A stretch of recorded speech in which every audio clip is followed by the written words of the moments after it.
Mateo capítulo 28, versículos 11 al 15. Dice así: mientras ellas iban, algunos de la guardia fueron a la ciudad e informaron a los principales sacerdotes de todo lo que había sucedido. Después de reunirse con los ancianos y deliberar con ellos, dieron con gran cantidad de dinero a los soldados diciendo: digan esto, sus discípulos vinieron de noche y robaron el cuerpo mientras nosotros dormíamos. Y si esto llega a oídos del gobernador, nosotros lo convenceremos y les evitaremos dificultades.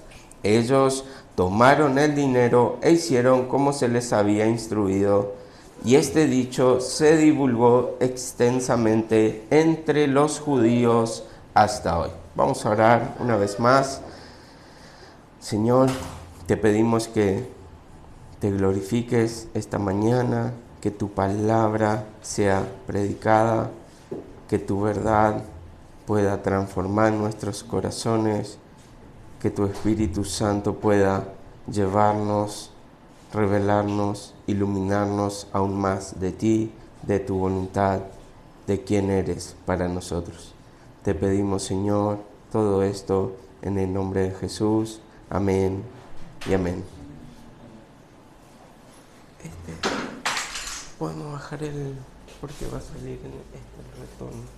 No necesito tanto... Ahí está. Hola, hola. Sí. Bueno, como venimos viendo y un poco estamos terminando no solo el libro de Mateo, sino de ver el Evangelio de nuestro Señor Jesucristo. Y en cuanto a la muerte y resurrección de Jesucristo, hay muchas teorías en cuanto al mundo secular, el mundo no cristiano, para tratar de llegar a una conclusión, a un panorama, tener una idea o una respuesta de lo que pasó con Jesús, con su sepultura, su muerte y la tumba vacía. Algo así como que teorías conspiranoicas de la época de Jesús para dar explicación a lo que acontecía en esa cultura, en esa sociedad, en ese pueblo donde Jesús estaba dando que hablar. Entonces voy a mencionar algunas de ellas. Podemos conocer, entender, mencionar varias, entre ellas teoría del desmayo o del desvanecimiento, o sea que ellos decían que Jesús no estaba realmente muerto o completamente muerto, sino que estaba en un estado en que no podían detectar si estaba con vida o no, pero no estaba realmente muerto. Entonces, al pasar los días, se incorpora, vuelve en sí y se va de la tumba. También podemos encontrar la teoría de la tumba equivocada. Esto nos dice que aquellas mujeres que habían visto donde sepultaron a Jesús y luego los discípulos que habían venido a corroborar la historia se equivocaron de sepulcro, por ende encontraron un sepulcro vacío, porque no era el en el que habían puesto a Jesús. Otros dicen que hubo una especie de alucinación colectiva.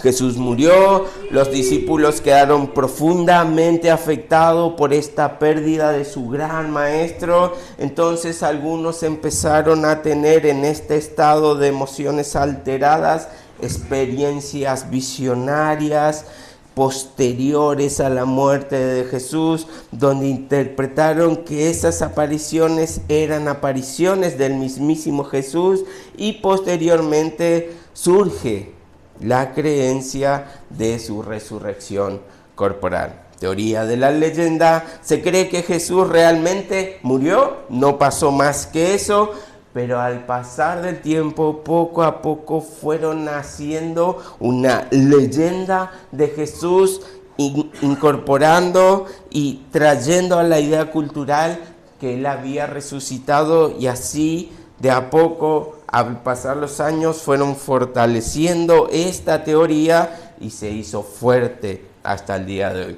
La teoría de la restitución, que él realmente no murió, sino que astutamente antes de llegar a la cruz, antes de llegar al sepulcro, lo cambiaron con otro parecido a él, y entonces ese parecido a él fue aquel que murió en la cruz. Algo así como Jim Carrey o Shakira en el Mundial hicieron con Jesús hoy, y así, ahí está, no fue Jesús, evadió la muerte.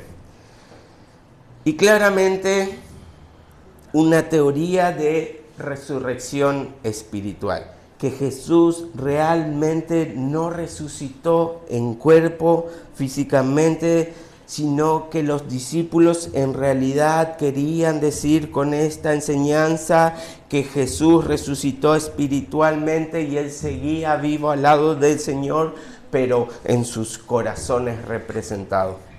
Y claramente entre todas estas, y por último, la teoría del robo de cuerpo, que presentan los versículos que leímos hoy y que es lo que creen los judíos en cuanto a este que era un simple profeta de aquella época. Seguramente hay más teorías, pero quiero detenerme claramente en la que nuestros versículos nos están mencionando: el robo del cuerpo del Señor Jesús. Lo que más temían los principales sacerdotes, los escribas, los fariseos y todos aquellos líderes que estaban conspirando contra Jesús para atraparlo y para darle muerte, y que luego recordaron que él, entre esos días, empezó a enseñar y a poner la idea en aquellos sus discípulos que al tercer día iba a resucitar.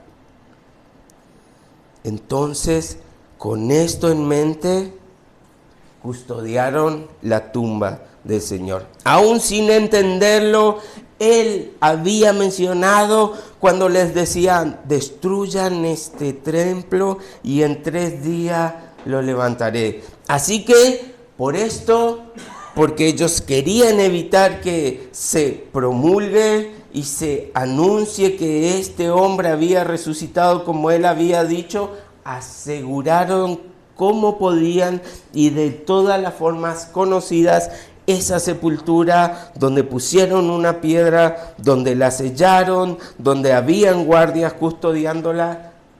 Pero así todo, al tercer día sucedió lo peor que podía suceder para estos hombres.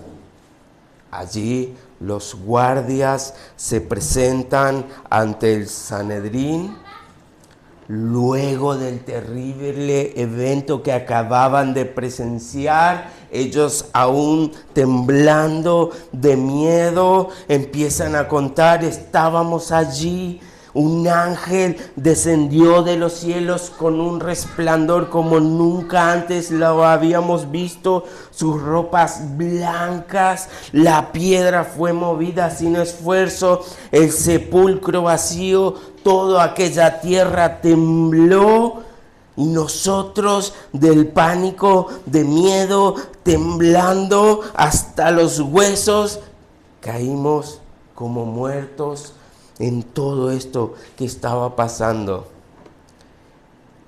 Los líderes religiosos le dijeron: ok, entendemos su historia,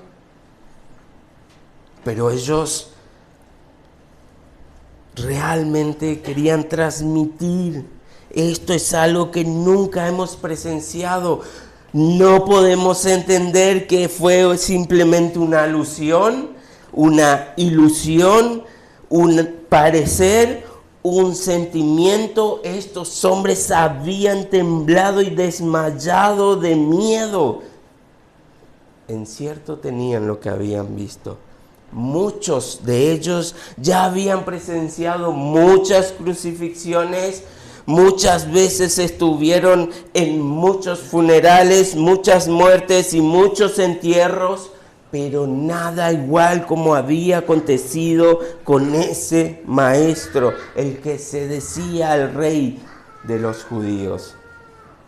Entonces, seguramente estos hombres, los guardias, desconcertados y ahora también desconcertando a los líderes, al Sanedrín, se reunieron, tuvieron una asamblea para tramar una vez más una idea para socavar lo que estaba pasando. Aquellos, luego de reunirse, alguien seguramente tuvo la brillante idea de decir, bueno, démosle una buena gratificación a estos guardias y enviémoslo con la idea, el anuncio, la misión y el mensaje que ellos puedan decir como testigos que sus discípulos vinieron de noche cuando ellos estaban durmiendo y robaron el cuerpo de Jesús. Y así, como ya habían logrado apresar a Jesús, tuvieron la misma intención y el mismo deseo: sobornar. A Judas lo habían sobornado con 30 monedas de plata para que entreguen a su maestro. Ahora estos guardias sobornaban para que dejen correr el mensaje que ellos creían que era el correcto para seguir engañando y confundiendo a aquellos que querían seguir a Jesús. Vayan a los kioscos y cuenten esta historia. Vayan allá al chino de la esquina y digan que robaron el cuerpo de Jesús, sus discípulos, mientras ustedes cayeron en un sueño profundo por la noche. Hablen con sus vecinas, las señoras más grandes, aquellas chismosas, y que se encarguen de manera rápida y pronta que esta noticia se divulgue por todos lados y que aún ellas tengan la libertad de agregar detalles y hacer de esta historia más increíble. Sus discípulos robaron el cuerpo y ahora seguro van a decir que resucitó. Eso están buscando. Encima, Mateo era cobrador de impuestos y a mi familia lo dejó en la calle. Así que no crean nada de lo que él diga. Mateo cobraba impuestos y robaba al pueblo judío. Así que con tal de seguir a su Señor y seguir robando de nuestros ingresos, van a dar cualquier mensaje. Y así el mensaje que ellos querían dar empezó a correr por la ciudad. Pero ahora, claro, ellos, su reputación, su trabajo corría riesgo. Los guardias debían haber cumplido una misión, una encomienda de la cual fallaron. Entonces ellos, para seguir con su mentira, le dijeron, bueno, no se preocupen, no tengan miedo de lo que le pueda pasar. Si su jefe, el emperador, el gobernador, Pilato, cualquiera de las autoridades se entera de lo que pasó y quieren hacerle algo, tomar represalia contra ustedes, nosotros vamos a mover nuestros contactos y ustedes serán librados completamente de cualquier juicio, cualquier cargo y cualquier consecuencia que puedan llevar. Ni siquiera su reputación será manchada. Nosotros conocemos al gobierno de turno, tenemos algunos representantes, vamos a hablar con ellos y nada les pasará. Ustedes, le decían los fariseos, los líderes, nos cuidan a nosotros, nosotros los cuidamos a ustedes. Y así entonces, poco a poco, todo el plan de estos hombres se iba desarrollando y muchos empezaban a escuchar dos historias. Unas mujeres y algunos discípulos de este maestro diciendo, Él ha resucitado, la tumba está vacía, crean en el Señor. Y otros diciendo, mentira, ese mensaje no es así. Ellos llegaron a la noche, robaron su cuerpo mientras los guardias dormían y quieren hacernos creer que pasó eso. Pero ahora, imagínense algunos amigos cercanos de estos guardias cuando se encuentran con ellos y le digan: hemos escuchado 2 historias, pero contame, ¿qué realmente pasó?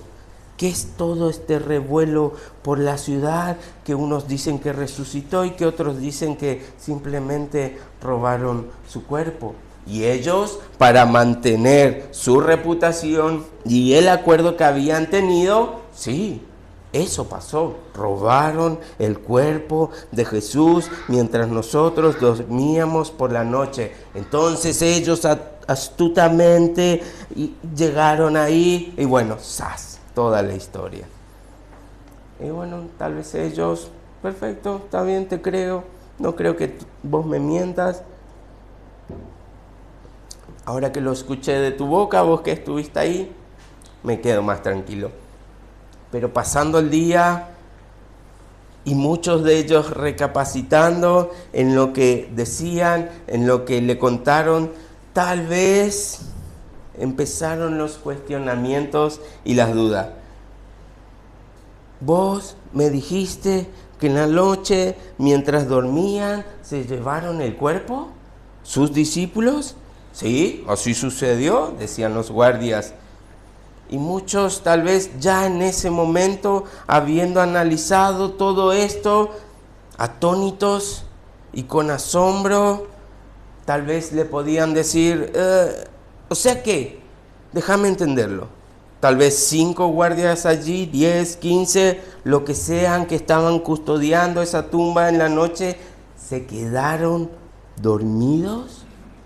Y unos pescadores, simples pescadores galileos, entraron en el jardín de José, el rico, José de Arimatea, y movieron semejante piedra que estaba sellada, y doblaron las vendas de Jesús y las dejaron allí sobre las piedras en el sepulcro.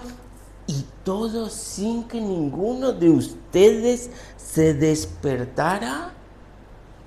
Sueño bastante pesado tienen, ¿eh? Y tal vez otro escuchando, claro, tal vez pensando, entendiendo que tal vez esto podía suceder. Y decían: pero ustedes están preparados para esto. ¿Acaso no era una estrategia decir: bueno, 2 duermen, 2 custodian, cuando ellos se cansan, ustedes se despiertan, ellos duermen, después por turno, cada hora vamos rotando y cambiando, entonces siempre alguien va a estar vigilando, caminando, y si algo pasase nos despierta y nos alerta a todos los que estaban allí, entonces no podían robar el cuerpo? ¿No fueron preparados y formados también para soportar el sueño? Para pasar toda la noche de pie si fuese necesario sin pestañear. ¿Acaso no son soldados romanos? Y luego de varios intercambios de aquellos atentos amigos, personas que no podían entender lo que estaban escuchando y necesitaban callar las dudas y los detalles que empezaban a surgir en sus cabezas. Otro tal vez decía: ok, pero ¿y no se los despidió a ustedes de su cargo? ¿Por qué ustedes no recibieron ninguna reprimenda, ninguna consecuencia? Esto realmente es algo grave que les suceda a ustedes y siguen como si nada pasó. No hemos escuchado que un grupo de soldados ha sido destituido de su cargo por no llevar a cabo lo que se le había pedido. Es más, a mi primo, un soldado, una vez le pasó algo mucho menor y hoy no está entre nosotros. ¿Por qué ustedes sí? ¿Por qué no hay repercusiones en ustedes? Y allí el más inteligente aparece con un argumento demoledor. ¿Me podés repetir de vuelta la historia de lo que pasó nuevamente, por favor? Quiero acomodar un poco los detalles. Sí, le dice, quedamos dormidos en la noche, vinieron sus discípulos y robaron el cuerpo. ¿Ok?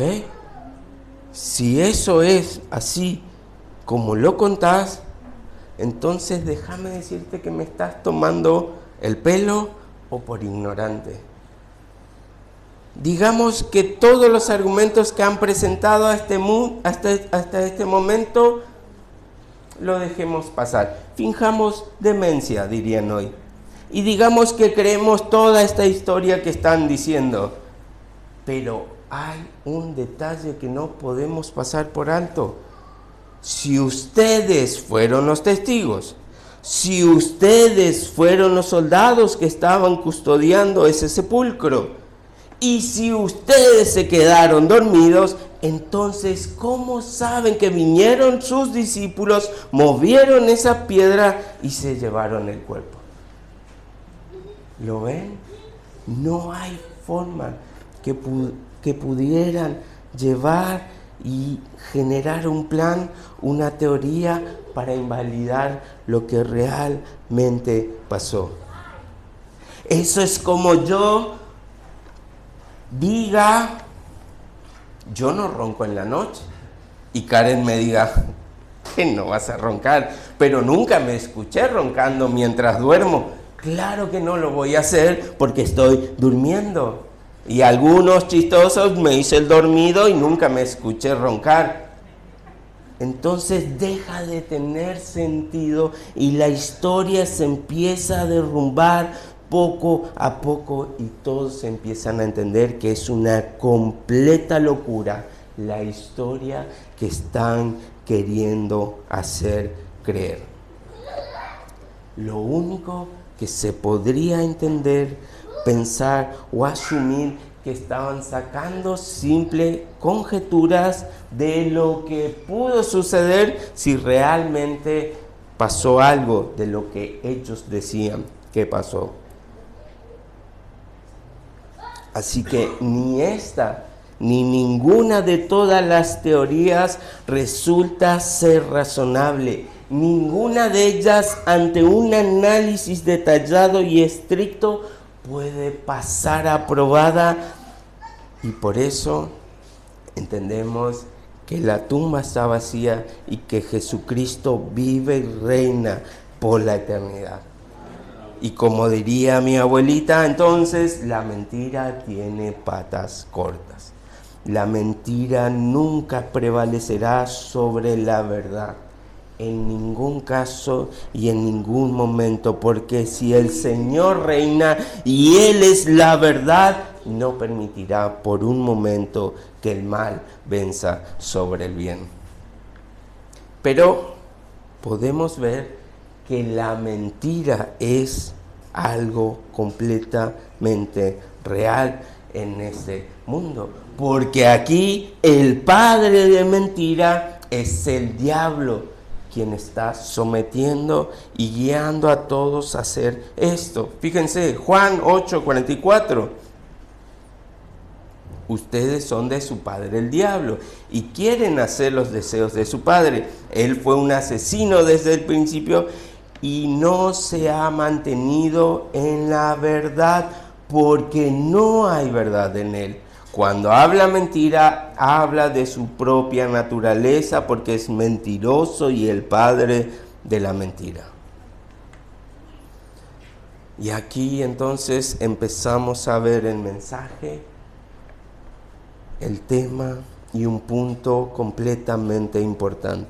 La mentira es un pecado aborrecible ante nuestro Señor.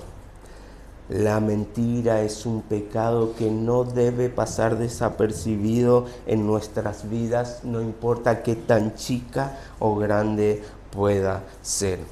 Unos Tal vez puedan juzgar duramente a muchos hermanos o personas cuando cometen pecados visibles. Aquel es un asesino, mató a una persona. Aquel es un fornicario, la encontramos o lo encontramos teniendo relaciones fuera del matrimonio o engañando, adulterando contra su esposa, su esposo. Aquel es un idólatra que tiene estatuas hechas de manos de hombre. Y así podemos entender un gran etcétera de muchos pecados que se representan y se pueden ver a simple vista. Pero hay muchos pecados que parecieran pasar desapercibidos, pero que son también completamente perversos. Uno de ellos es la mentira. Entonces, aquellos que se dicen, bueno, es una mentira piadosa, una mentirita blanca. No. Defender la mentira, tomarla como algo liviano, es convencerse por Satanás y no por el Dios de toda la verdad. Preservar la mentira, andar en la mentira, practicar la mentira, tiene el mismo espíritu y la misma maldad de aquellos hombres que quisieron negar que Cristo realmente había resucitado. Actuamos de la misma manera y con el mismo espíritu. Somos igual de perversos. La mentira en el mundo entonces trata de esconder y de esconderse a Dios, de esconder su pecado de Dios, y por eso empezamos a poner este pecado aberrante, atroz y malvado ante mi vida y el Señor. Piense por un momento, ¿por qué mentimos? ¿Por qué la gente miente? No quieren afrontar su maldad, no quieren afrontar y aceptar que son malos y no quieren ser expuestos ante sus pecados. Entonces, lo mejor que podemos hacer para librarnos de ese momento, de esa acusación y de esas consecuencias es mentir, porque anhelamos más nuestro bien propio, nuestro estatus o lo que involucre mentir o no mentir. ¿Por qué hiciste esto?, le dijo Dios a Adán, la mujer. Vos sabés que yo soy re bueno, la mujer que me diste. Eva, la serpiente, yo no fui, la serpiente, yo soy re buenita. Ella me tentó, mirá qué rica la fruta, me dijo, y yo pequé. Caín y Abel. Dios llega ante Caín y le dice, ¿dónde está tu hermano? Caín le dice, yo soy guarda de mi hermano, yo lo tenía que cuidar, ya es grande. Y lo había terminado de asesinar. Entonces, con una mentira quería tapar su pecado. Pecado que el Señor ya conocía. Y así podremos recorrer toda la Biblia y encontrarnos una y otra vez con la mentira que Dios aborrece porque Él es verdad. Pero la mentira también entonces nos deja ver cuál es nuestra condición. Y por un momento hagamos este ejercicio. Si usted, yo, hemos dicho una mentira, piense en qué contexto y por qué lo hizo y verá que simplemente quería ocultar la verdad. Esa verdad que lo condena como pecador. Pueden haber mentiras aberrantes a nuestros ojos, grandes, o mentiras chiquititas y piadosas, pero de nuevo, son completamente perversas ante los ojos del Señor, cualquiera de ellas. Imagínense, algunos mienten para esconder un asesinato, fraude, lavado de dinero, negocios turbios, drogas, etc. Perverso, malvado. Pero el hecho de simplemente decir, voy a orar por vos, mi hermano, y que no lo hagamos, es completamente igual. Es eso lo que el Señor aborrece. Tal vez en el grupo de la iglesia alguien cuente su situación y todos pongan, oramos por tu vida, y le pongan las manitos y reaccionen a todo lo que él diga. Pero si no lo hacemos, es una mentira igual de aberrante como aquel asesino, como aquel que defrauda.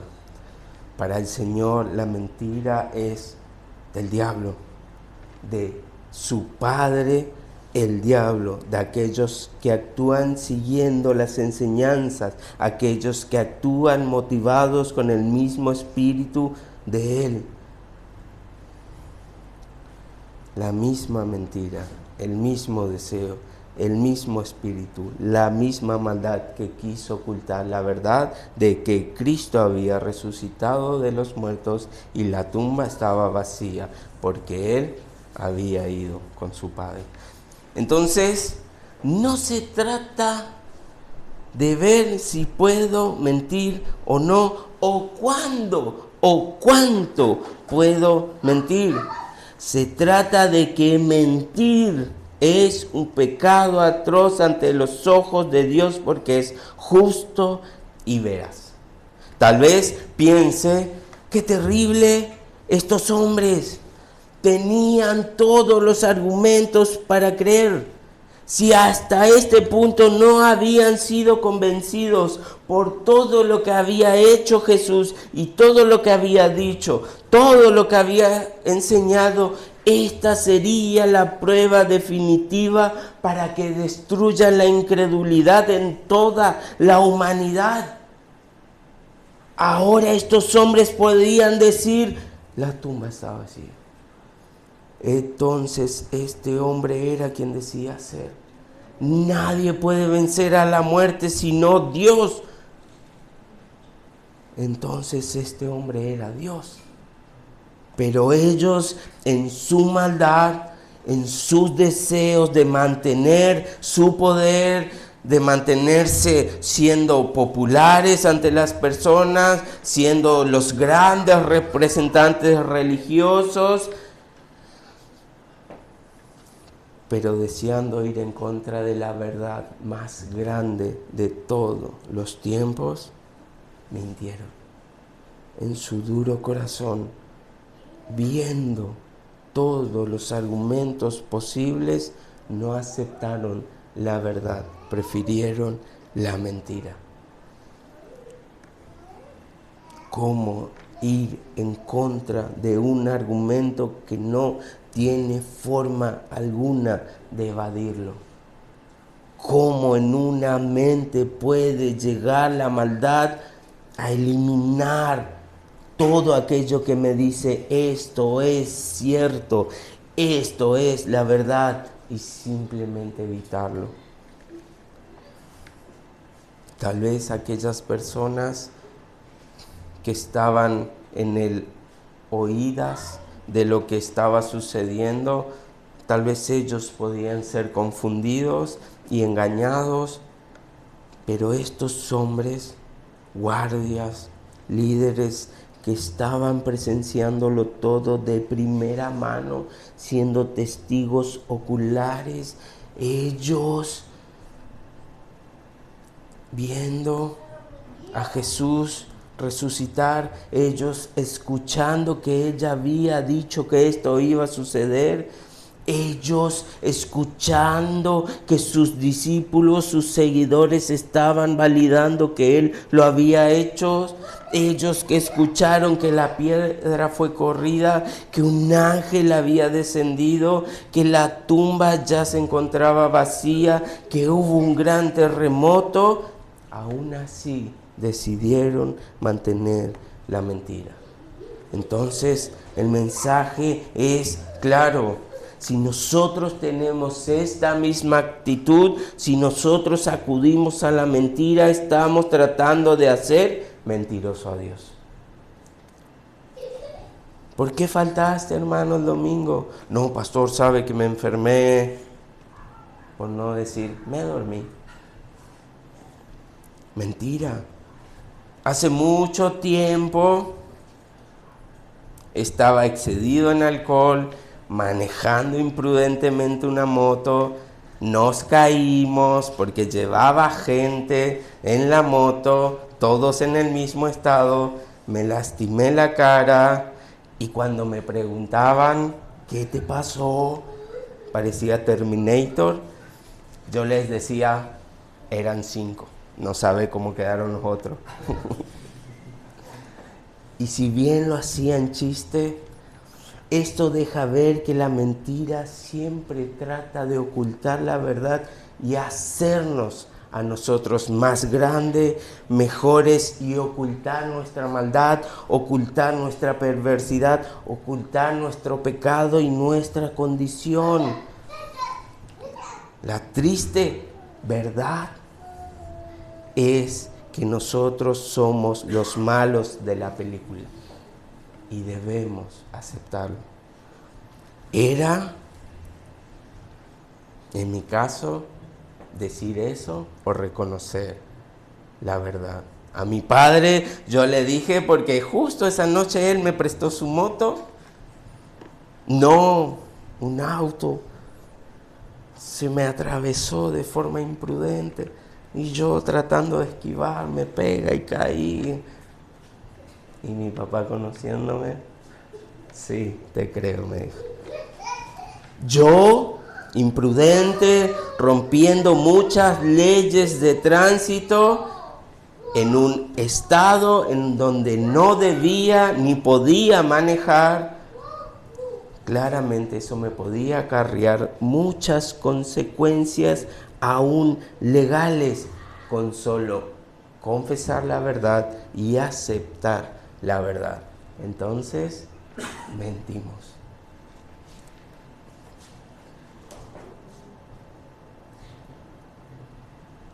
Y como dije, la mentira es un pecado más.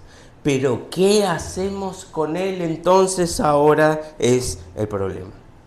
Seguimos igual, tratando de quedar bien, de no manchar nuestra imagen, una simple mentirita que no daña a nadie, o reconocemos aún con esto lo malvado que somos y que estamos incurriendo en el mismo acto de aquellos que trataron de ocultar el mensaje de verdad que Cristo resucitó y que vive para siempre. Entonces, ¿qué hacemos con esto? Tal vez algunos puedan decir, bueno, pastor, ¿acaso usted no mintió alguna vez? ¿Acaso no miente? Para no dar tantas vueltas y tener que dar muchas explicaciones.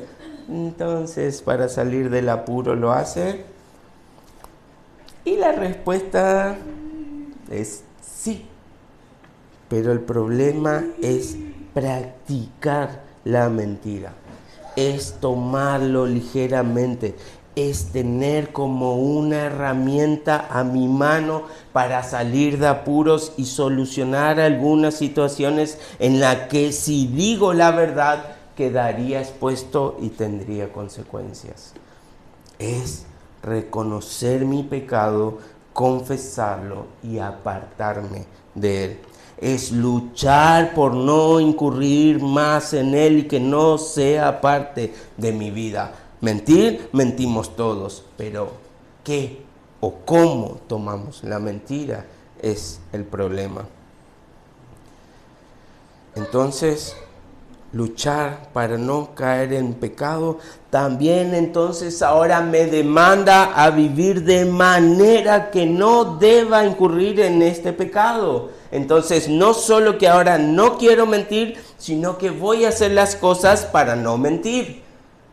Si me preocupa mentir y decir que llegué tarde porque me he dormido, entonces me voy a levantar temprano y voy a llegar temprano para no estar cayendo en la tentación de decir que algo me pasó por simplemente alivianar la situación, poniendo excusas falsas para librarme de la culpa y la reprensión. La mentira no solo se vuelve entonces el hecho de dejar de decirla, sino vivir de forma que la verdad que ahora o en la que ahora camino no me da vergüenza ni me lleva a mentir, a pecar para librarme de las consecuencias. Es entonces volverse completamente honesto aún cuando digo mentira. Aún cuando miento, es la solución pedir perdón diciendo que he mentido también. No solo no digo mentira, no solo que debo vivir conforme a no caer en mentiras, sino que si lo hago, porque claramente vamos a seguir mintiendo, somos pecadores, va a suceder, pero también debo estar dispuesto a confesar que he mentido. A veces Karen me da la lista del mandado, yendo al kiosco, se esfuma de mi cabeza, traigo las cosas que quería y se me ocurrían, y cuando llego y me preguntan, ¿no me trajiste lo que te pedí? Y en broma, dejémoslo en broma, le digo, no, el kiosco no lo tenía, no vendía eso que me pediste. Y ella, conociéndome, ¿me estás mintiendo? Sí, ya voy de vuelta a buscar las cosas. ¿Se dan cuenta? Aún el hecho de confesar o reconocer que me he equivocado, que he mentido, me debe llevar también a confesar y apartarme de esto.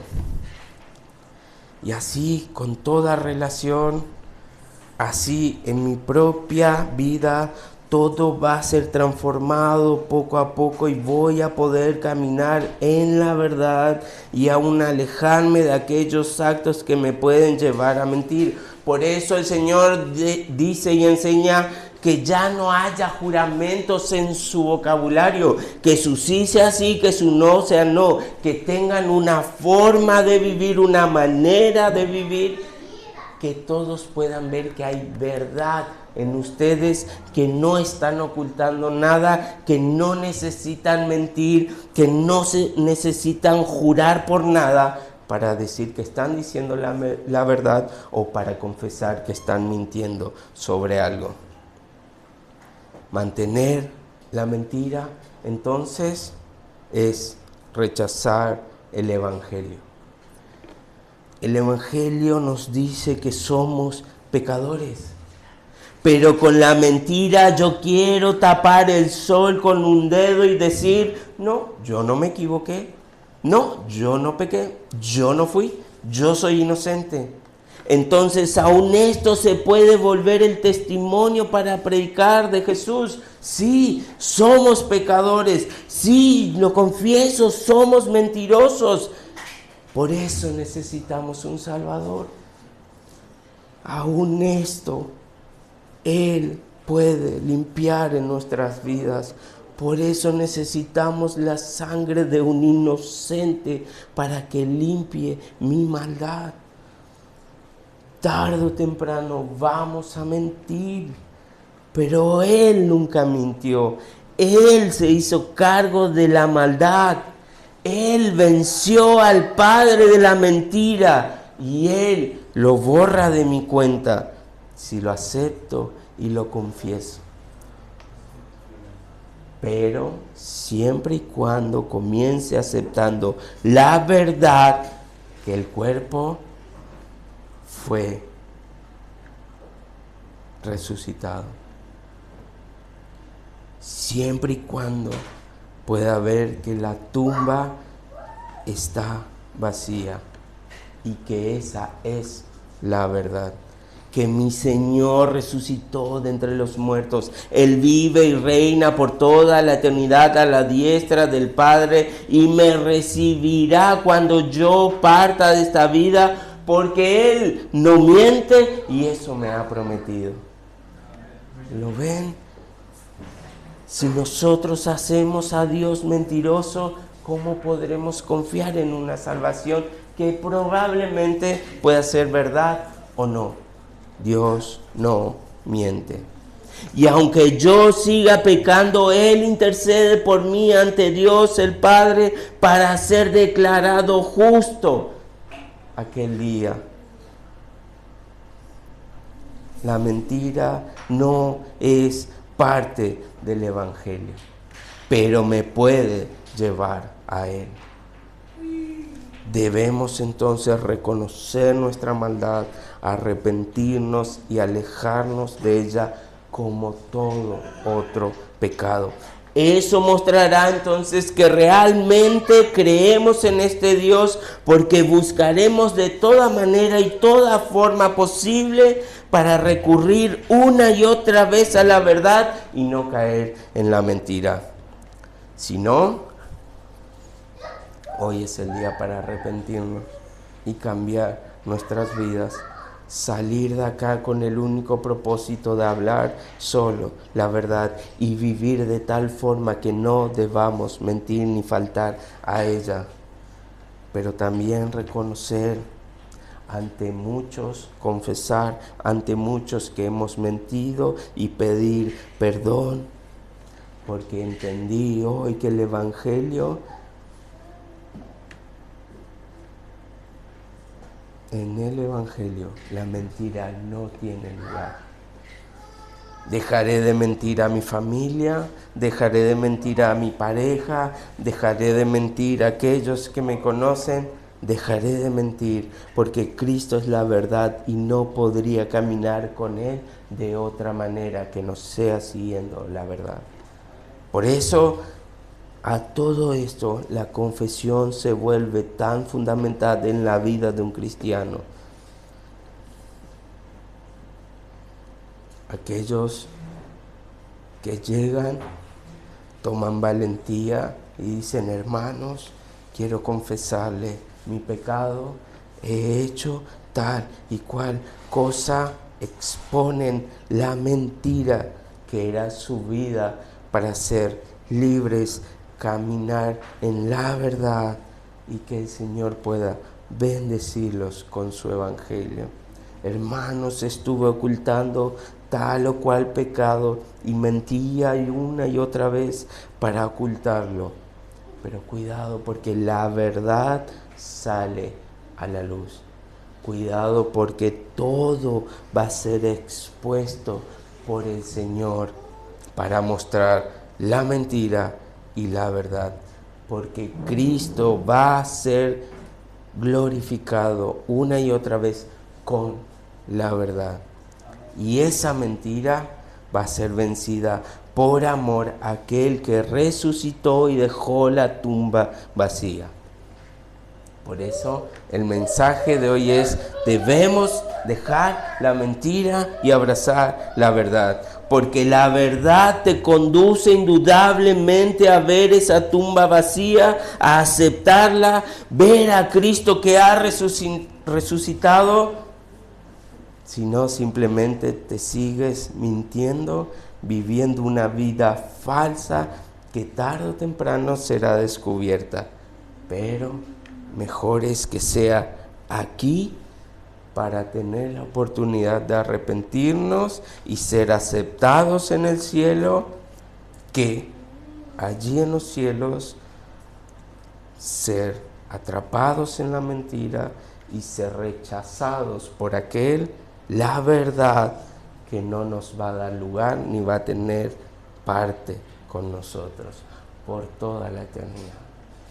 Entonces, luchemos y velemos por la verdad, que nuestras palabras sean la verdad, nuestros actos reflejen la verdad. Y cuando pequemos, nuestra confesión nos lleve a buscar el perdón en aquel que es la verdad. Y solo así podremos entender, aceptar que la tumba está vacía y aquellos que quieren negarlo son pecadores que no se han encontrado con la verdad y deberían hacerlo. Amén.